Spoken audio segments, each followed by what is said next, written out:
여러분이 원하는 말년운은 무엇인가요? 자식들이 잘 되는 것, 자식에게 짐이 되지 않는 것, 내 몸 아프지 않고 건강한 것, 금전운 등 각기 다른 생각을 가지고 있을 것입니다. 명리학적인 관점에서 살펴본다면 말년운은 크게 세 가지로 나뉜다고 합니다. 바로 재물과 건강, 그리고 자식입니다.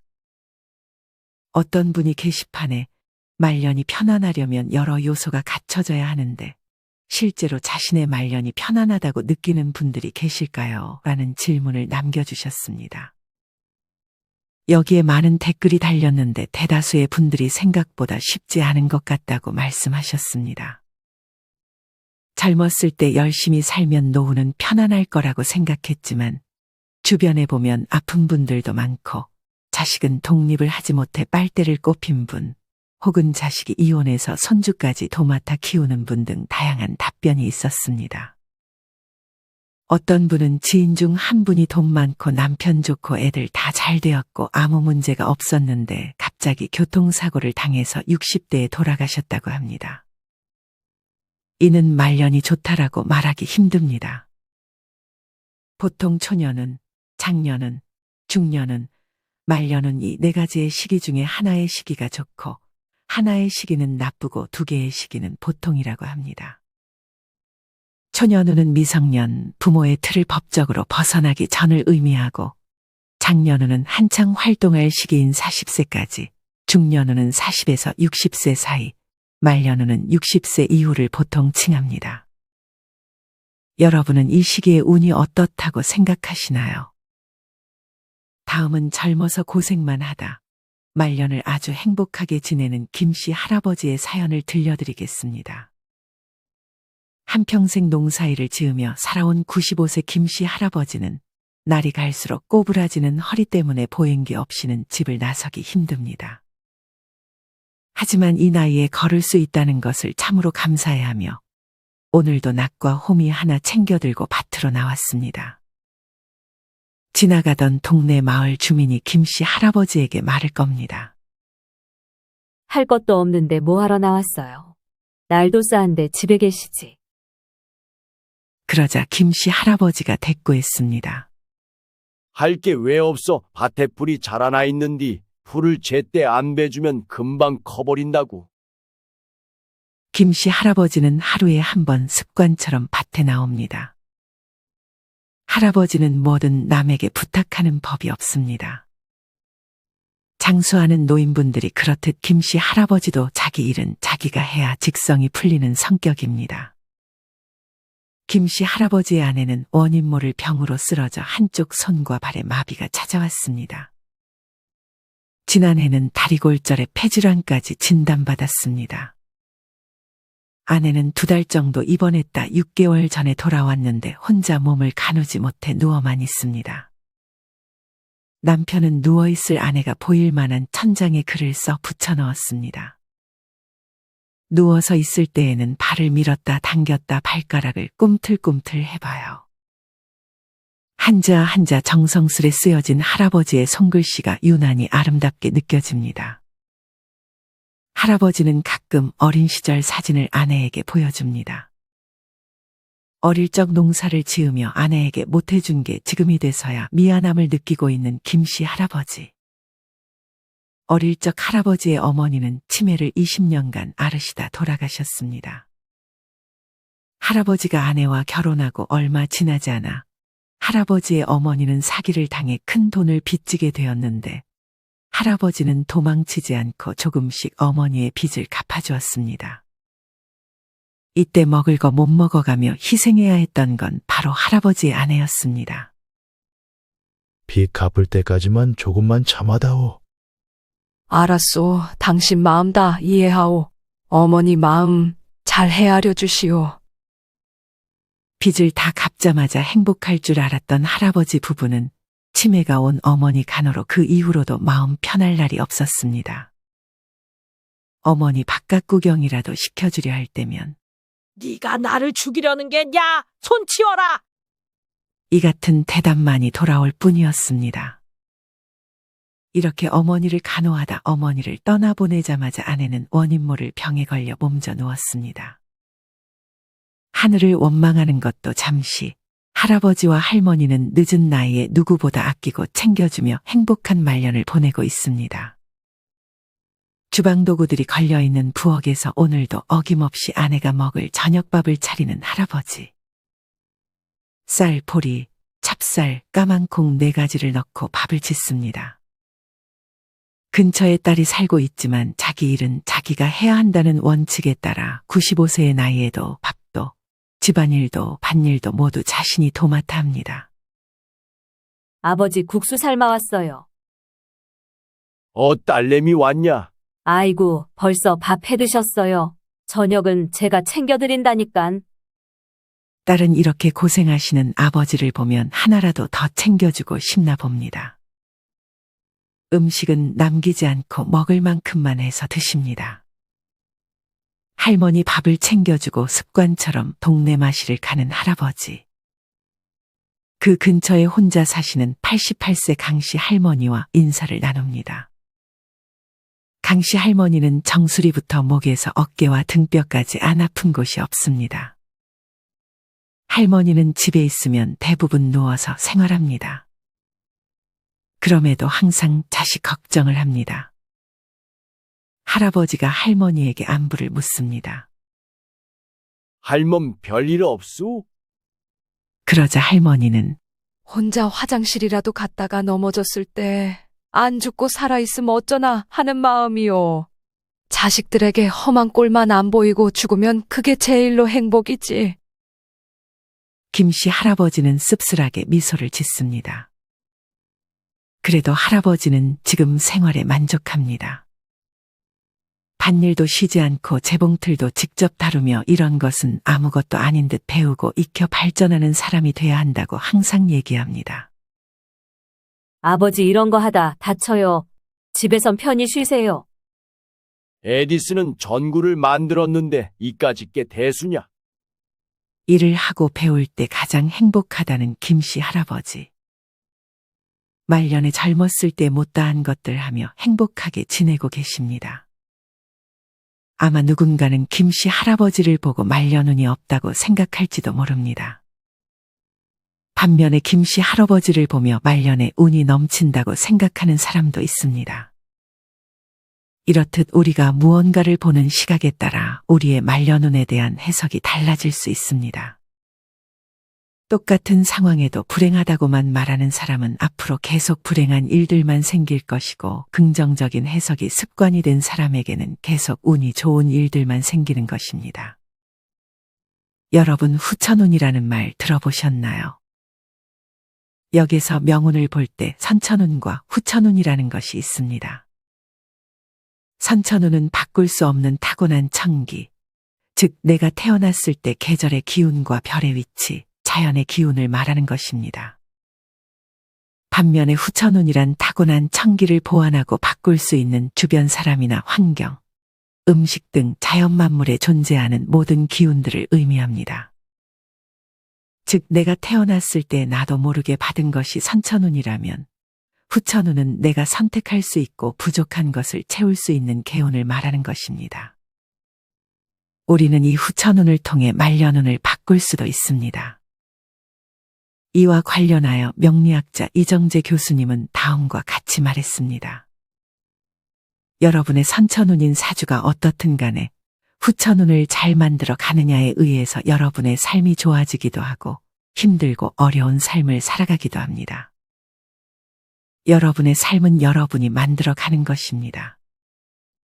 선천운 사주가 1% 비율이라면 후천운이 99%의 비율로 중요합니다. 우리나라에는 여러분들과 똑같은 사주를 가진 사람들이 각각 수백 명씩 있습니다. 하지만 이들 중에 어느 누구라도 여러분들과 비슷한 삶이라도 살아가는 사람은 없습니다. 아무리 사주에서 말년에 고생할 것이라고 말해도 우리는 우리의 마음가짐으로 말년운을 바꿀 수 있는 것입니다. 그렇다면 나이가 들수록 어떤 마음가짐을 가지고 일상생활에서 어떤 말을 자주 해야 또는 삼가야 말년운을 지킬 수 있을까요?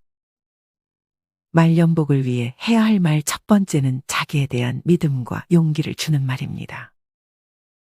여러분은 자신에게 용기를 주는 말을 자주 건네나요? 우리는 남에게는 곧잘 위로의 말을 건네주곤 합니다. 무슨 일을 하든 너는 할 수 있고 잘할 거야 라며 말이죠.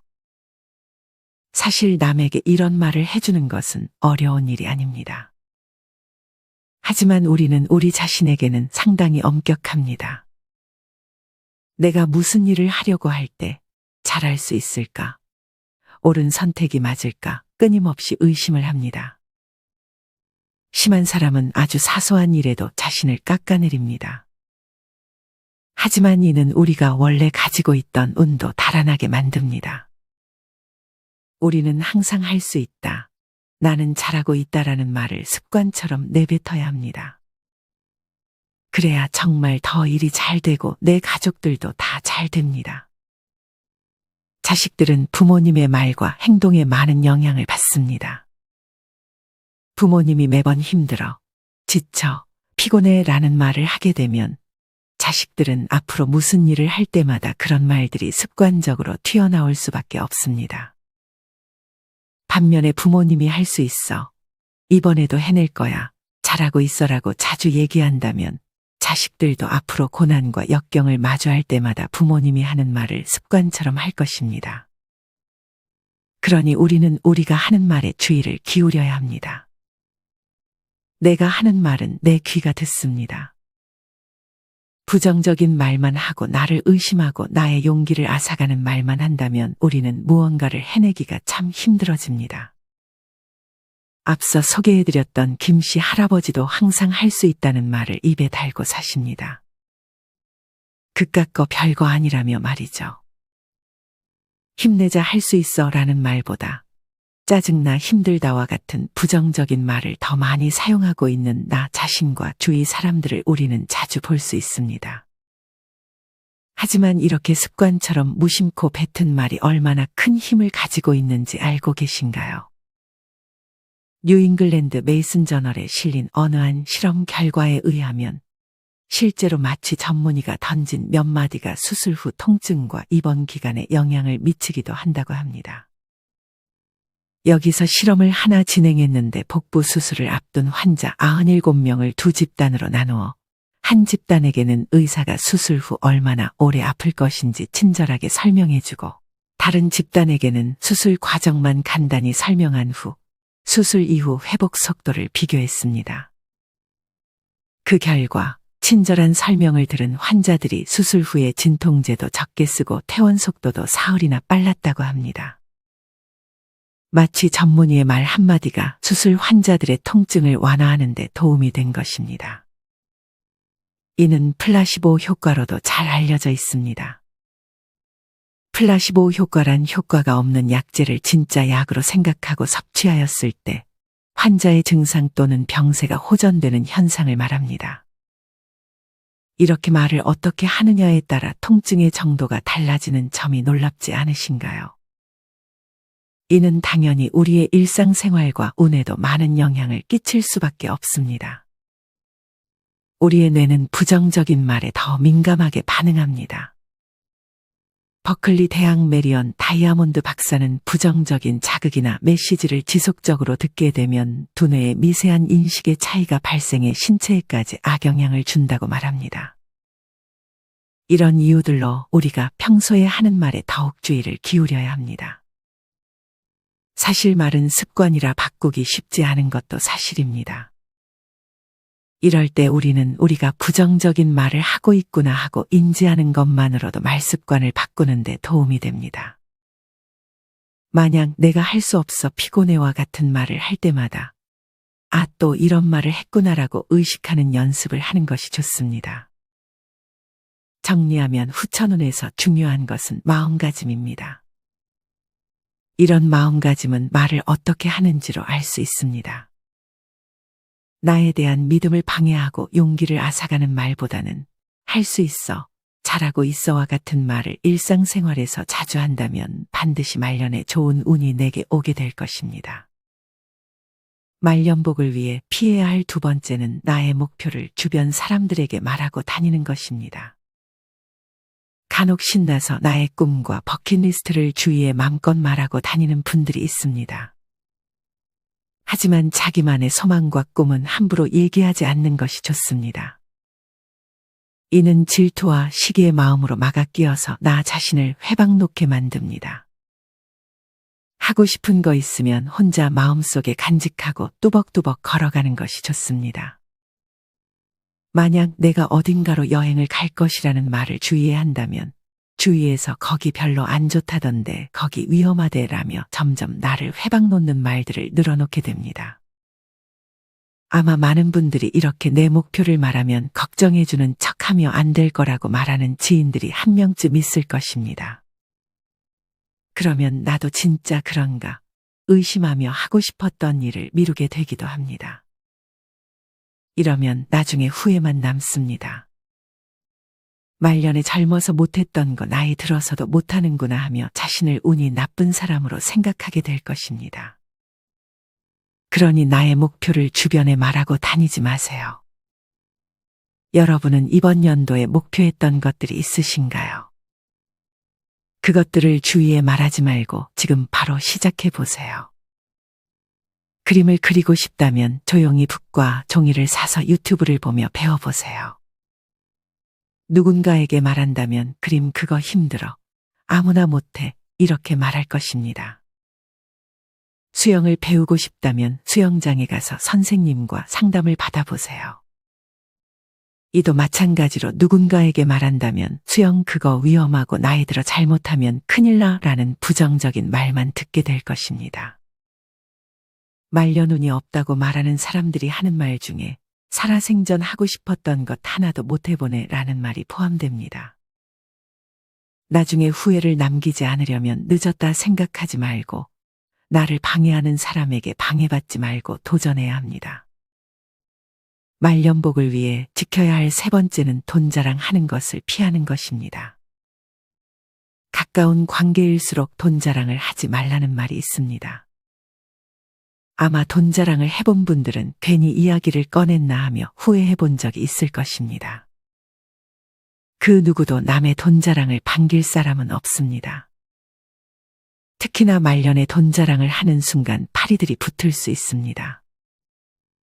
제가 이전의 영상에서도 말씀드렸지만 노후에 가장 사기를 많이 당하는 사람들이 바로 돈 자랑하는 사람들입니다. 대개 이런 사람들은 누군가 묻지 않아도 자기가 알아서 돈 얘기를 꺼냅니다. 이는 사기꾼들에게 나에게 사기를 쳐달라라고 대놓고 말하는 꼴입니다. 말년에 사기를 당하면 말년운은 다 했다고 보아야 합니다. 이와 반대로 돈이 없다고 얘기를 꺼내는 것도 좋지 않습니다. 사람은 자연스럽게 경제력을 가지고 누군가를 평가하기도 합니다. 만약에 여러분이 돈이 없다는 걸 알면 여러분에게 말과 행동을 막 하게 될 수도 있습니다. 그러니 돈 얘기는 듣기만 하고 절대 남에게 얘기하지 마세요. 돈이 많으면 말하고 싶은 충동이 생길 수 있지만 말년운을 위해 우리는 침묵할 수 있어야 합니다. 나뿐 아니라 부모님 혹은 처가 쪽에 돈이 많다는 얘기도 하지 않는 것이 좋습니다. 말년복을 위해 지켜야 할 네 번째는 상황을 좋게 해석하는 습관입니다. 누군가는 잠을 푹 자고 나서 잘 잤다. 오늘 아주 기분 좋은 하루를 시작했구나 라고 생각하는 반면 누군가는 왜 이렇게 나는 잠을 오래 자지 벌써 해가 중천에 떴네. 난 게을러라고 생각합니다. 똑같은 상황이라도 긍정적으로 생각한 사람은 남은 하루도 알차게 보낼 것이지만 부정적으로 생각한 사람은 하루를 망쳤다는 생각에 남은 하루도 아무것도 안 하게 될 확률이 높습니다. 이런 긍정적 해석과 관련한 사연 하나를 소개해 드리겠습니다. 가끔씩 웃음 유머 치료 교실에 오시는 80대 할머니가 계시는데 행복한 얼굴로 싱글벙글이다. 부럽기도 하고 또 그 비결이 무척 궁금해서 말을 붙여보았다. 할머니 요즘 건강하시죠? 그러자 할머니가 씩씩하게 대답하신다. 응, 아주 건강해. 말기 위암 빼고는 다 좋아. 그 대답에 머리 끝에서부터 발끝까지 온몸이 감전된 듯 전율이 느껴졌다. 할머니는 너무너무 행복하다고 말씀하신다. 아무것도 없이 태어나 집도 있고 남편도 있고 자식도 5명이나 있다오. 이제 암이 몸에 들어와서 예정된 시간에 태어난 곳으로 돌아갈 수 있다니 얼마나 즐겁고 행복한 일인지 모르오. 언제 세상을 떠나게 될지 알기 때문에 행복하다는 것이다. 그 할머니를 통해서 삶이 무엇이고 행복이 무엇이며 마음의 평안이 무엇인지를 다시 한번 생각하게 되었다. 행복은 끝없이 몰아치는 상황을 긍정적으로 해석하는 능력에 달려있음을 뼈저리게 느낀 하루였다. 암에 걸렸을지라도 고질병이라고 생각하는 사람에게 암 치유율은 38%에 그치지만 점 하나 붙여서 고칠병이라고 믿는 사람에게 있어서 암의 치유율은 70%까지 올라간다는 통계가 있다. 똑같은 암이지만 죽을 병이라는 사람도 있고 암을 통해서 삶과 죽음에 대한 통찰을 얻었다는 분들도 많다. 암을 죽음으로 연결하느냐, 암을 삶으로 해석하느냐는 전적으로 우리의 긍정적인 태도에 달려있는 것 같다. 이렇듯 상황을 좋게 해석하는 습관을 들인다면 더욱 유쾌하고 평안한 말년을 보내게 될 수 있지 않을까 하는 생각이 듭니다. 오늘은 말년복을 위해 지켜야 할 4가지에 대해 알려드렸습니다.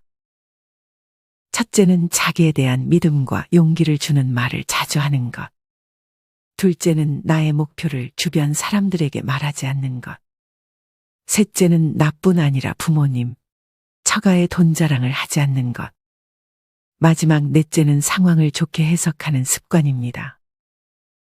지금까지 인생을 살며 누군가는 운이 좋았다는 생각을 할 것이고 누군가는 언제 나에게 제대로 된 운이 올까 하는 생각이 들 수 있습니다. 하지만 명리학자 이정재 교수님 말씀처럼 정해진 선천운은 극히 일부일 뿐 우리는 마음가짐과 말 습관을 통해 후천운을 키울 수 있습니다. 이렇게 운을 불러들이는 마음가짐과 말 습관을 통해 우리 모든 구독자분들이 운으로 가득 찬 올 한 해를 보내셨으면 좋겠습니다. 이상으로 오늘의 영상을 마치겠습니다. 다음에 더 좋은 내용으로 찾아뵙겠습니다. 감사합니다.